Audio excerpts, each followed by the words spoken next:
ఈరోజైతే ఏం లేదు. నేనైతే 6:30కి లేచాను. బట్టలు అవన్నీ పిండేసాను. ఇంకా అలాగా అమీర్పేట వెళ్ళి తిరిగొద్దామని చూస్తున్నాను నేను, మా చెల్లి అమీర్పేటలోనే ఉంటుంది కదా. సో నేనైతే నేను వీడియో చేస్తాను. ఎందుకంటే బట్టలు అవన్నీ తీసుకుందామని చూస్తున్నాము. ఎందుకంటే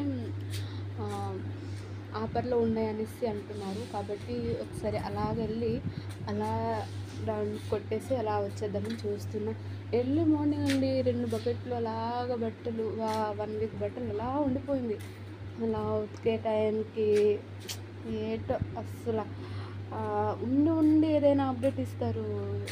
నేను ఈరోజైతే ఆఫీస్ ఉంటుంది అనుకుని 6:30కి లేచేసాను. 6:30కి లేచి బట్టలు అవన్నీ పిండి సర్లే ఇంకా ఆఫీస్కి వెళ్ళిపోదాము అనేసి స్నానం చేద్దామని వెళ్ళేలోపు వాట్సాప్లో ఎస్ఎంఎస్ పెట్టారు, ఈరోజు కామత్ తీసుకోండి అనేసి అన్నారు. సో అందువల్ల మళ్ళీ పోనీలే, ఈరోజు ఎలాగో లీవ్ దొరికింది కాబట్టి కామత్ దొరికింది కాబట్టి అమీర్పేట వెళ్ళి బట్టలు అయితే తీసుకుందామని ట్రై చేస్తున్నాను. సో నేనైతే అది వీడియో చేస్తాను. నేను, మా చెల్లి, మా తమ్ముడు వెళ్తాము.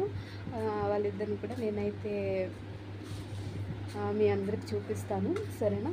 సో ఎందుకంటే ఇంకా చేయాలి కదా, ఇంకా జనవరికి వచ్చేసింది, ఇంటికి వెళ్ళాలి, అక్క వాళ్ళ బాబుకేమో బట్టలు తీయాలి అవన్నీ చేయాలి. ఎందుకంటే లేక పుట్టిన కొడుకు కదా, అందుకని వాడికి కొద్దిగా అన్నీ కొని పెట్టాలన్నమాట. ఒక పిన్నిగా అది నా బాధ్యత కదా.